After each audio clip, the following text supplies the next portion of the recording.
Hello दोस्तों, आज फिर से एक इंटरेस्टिंग एंड इम्पॉर्टेंट टॉपिक को लेकर आए हैं। टॉपिक का नाम है how capacitor bank improve power factor.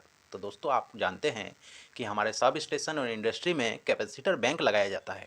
तो दोस्तों, कैपेसिटर बैंक कैसे पावर फैक्टर को इम्प्रूव करते हैं, उसके बारे में आज हम लोग डिस्कस करने वाले हैं इस वीडियो में, और इसका डिटेल्ड एक्सप्लेनेशन देने वाले हैं।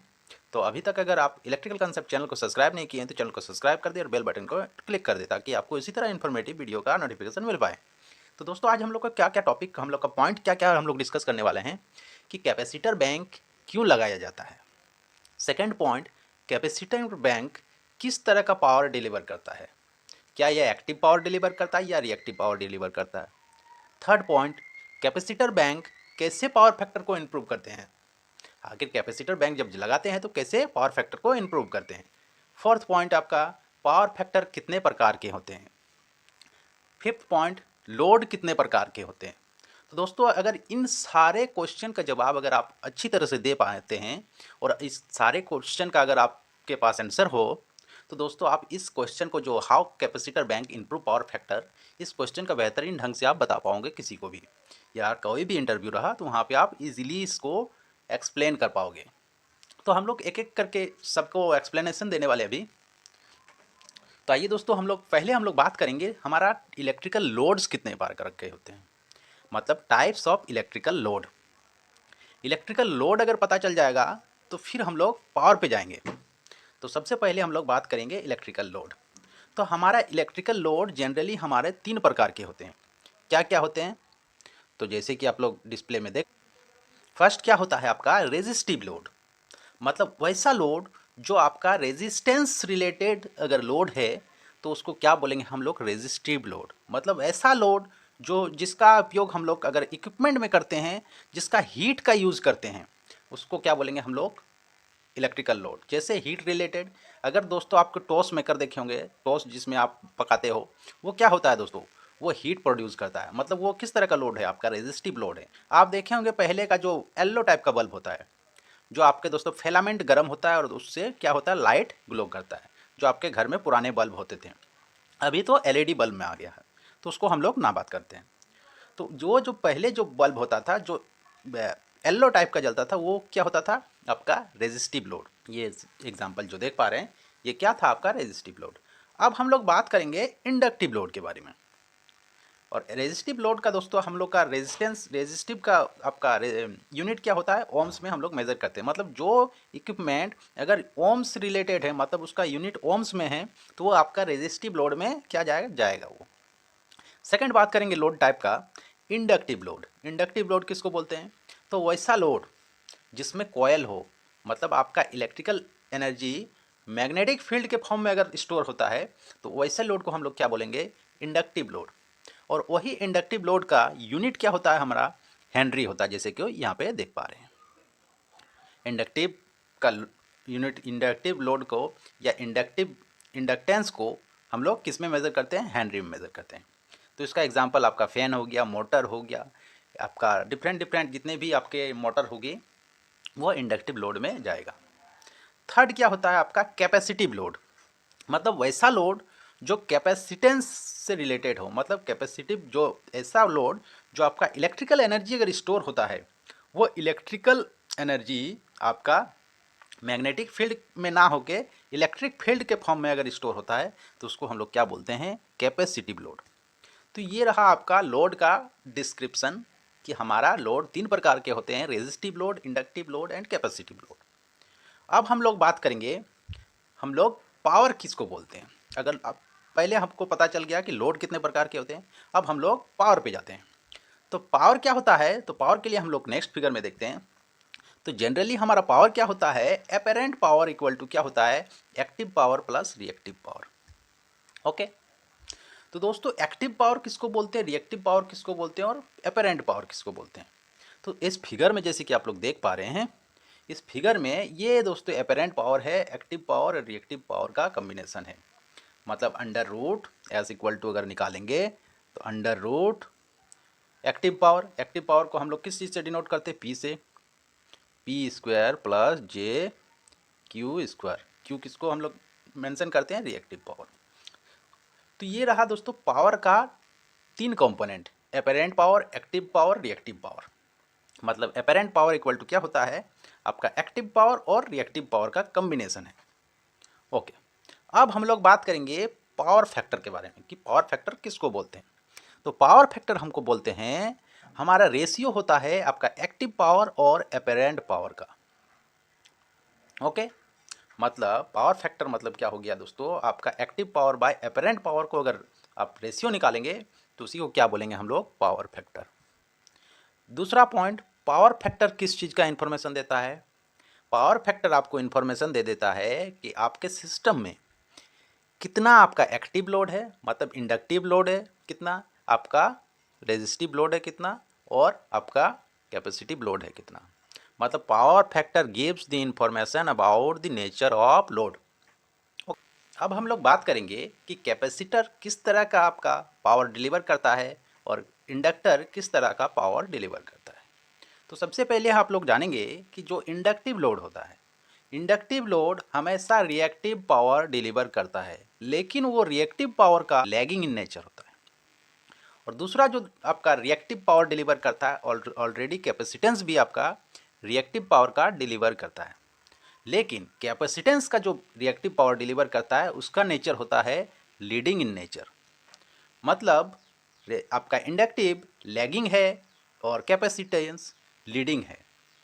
दोनों क्या कर रहा, रिएक्टिव पावर को ही डिलीवर कर रहा। मतलब रिएक्टिव पावर दोनों हमारा इलेक्ट्रिकल सिस्टम में डिलीवर कर रहा। अब पावर फैक्टर का जब बात करते हैं तो हमारा पावर फैक्टर कब इंप्रूव कर सकते हैं, जब आप रिएक्टिव कंपोनेंट को कंपनसेट कर पाएँ। मतलब आपके जो इंडस्ट्री में मोटर्स लगे हैं वो इंडक्टिव इन नेचर है, जो लैगिंग पावर फैक्टर को प्रोड्यूस करता है। मतलब आपका power factor lagging in nature कर देता है। तो दोस्तों जो रिएक्टिव पावर आपका इंडक्टर जो लैगिंग नेचर का रिएक्टिव पावर डिलीवर करता है, अगर हम उसको कंपनसेट करें तो उसके लिए क्या करना है, उसका ऑपोजिट इन कुछ काम करने पड़ेगा।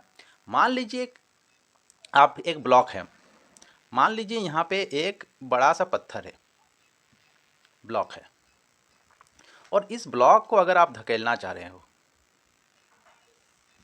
तो दोस्तों अगर धकेल के अगर इस ब्लॉक को इस जगह पे ले आते हैं तो दोस्तों अगर दूसरे एक पर्सन यहाँ है तो इस वापस उस जगह पे लाने के लिए इन्होंने ऑपोजिट डायरेक्शन पे फोर्स अगर अप्लाई करते हैं तो फिर से यही पत्थर इसी जगह पे आ जाएगा, मतलब न्यूट्रलाइज कर देते हैं।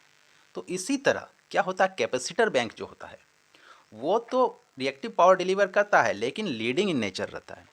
लीडिंग इन नेचर रहने के कारण क्या होता है, जो inductive load lagging power reactive power deliver कर रहा था और capacitor bank leading power deliver कर रहा, दोनों आपस में कैंसिल आउट हो जाते हैं और हमारा रिएक्टिव कंपोनेंट को कंपनसेट कर देते हैं और हमारा क्या करते हैं, पावर फैक्टर इम्प्रूव कर जाते हैं।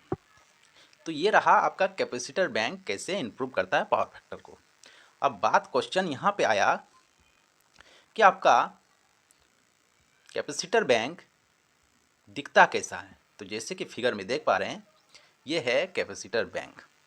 आप बोलोगे कैपेसिटर बैंक बोलते किसको हैं, तो दोस्तों जनरली आप जब पैसा जमा करते हो बैंक में तो दोस्तों बैंक में क्या होता है, आप पैसे जमा करते हो।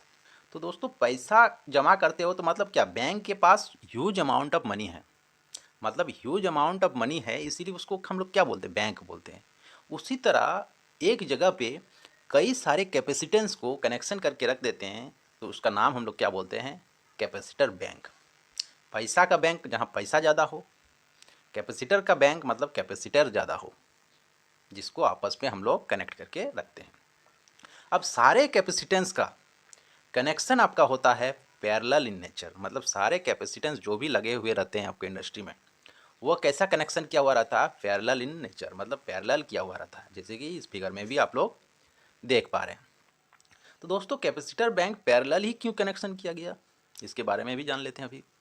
तो अगर आप कैपेसिटेंस का इक्विवेलेंट रेजिस्टेंस निकालते हैं, मान लीजिए एक कैपेसिटेंस यहाँ है, दूसरा कैपेसिटेंस यहाँ, तीसरा कैपेसिटेंस यहाँ, और मान लीजिए सब 2 फेराड का कैपेसिटर है, 2 फेराड।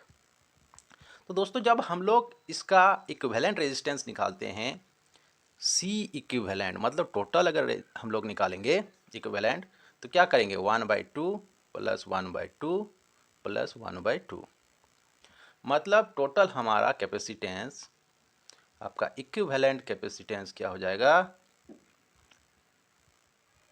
नीचे आप कैल्शियम 2 हो गया और ऊपर आपका 3 हो गया, मतलब 3/2 आपका फेराड आ गया।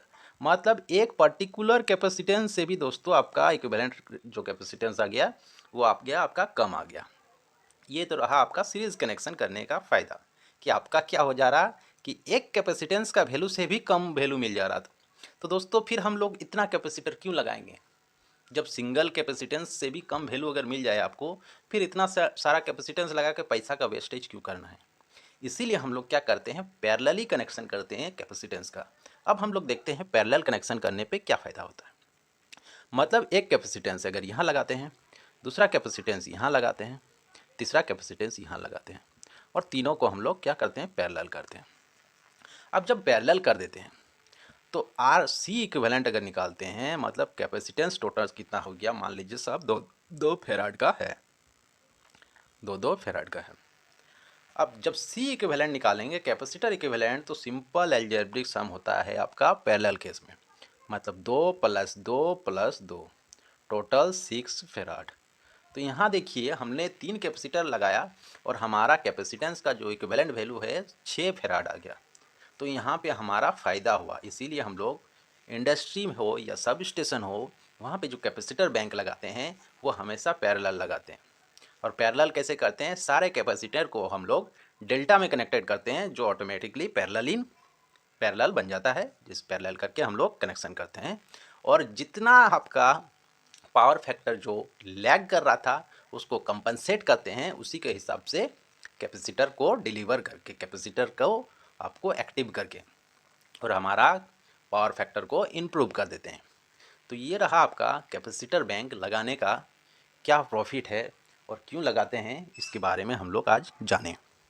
तो इस वीडियो से अगर आपको नॉलेज में बूस्टअप मिला तो चैनल को सब्सक्राइब करें, लाइक करें और शेयर करें। दोस्तों शेयर करना काफ़ी ज़रूरी है।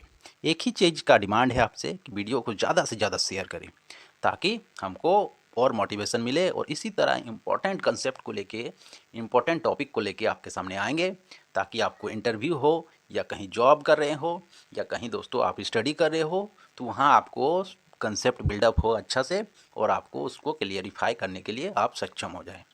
तो ठीक है दोस्तों, हम लोग नेक्स्ट वीडियो में मिलते हैं एक नया टॉपिक के साथ और एक नया कंसेप्ट के साथ। और दोस्तों अगर इस वीडियो का डिस्क्रिप्शन में अगर आप जाके देखते हैं तो कई इस तरह के टॉपिक हैं जो काफ़ी इंटरेस्टिंग होते हैं। 50 हर्ट्ज फ्रीक्वेंसी क्यों कांस्टेंट रखते हैं, 3 फेज़ वायर क्यों यूज़ करते हैं, हमारा अर्थिंग में न्यूट्रल की जगह अर्थिंग अगर यूज़ करते हैं तो क्या दिक्कत आ सकती है, हमारे इंडियाज़ में 50 हर्ट्ज ही क्यों अडॉप्ट किया गया। इन सारे का दोस्तों हमने वीडियो ऑलरेडी बना के रख चुके हैं, तो आप चैनल का प्लेलिस्ट में जाके इसका भी देख सकते हैं। तो ठीक है दोस्तों, नेक्स्ट दिन नेक्स्ट टॉपिक के साथ next interesting topic. Thank you दोस्तों।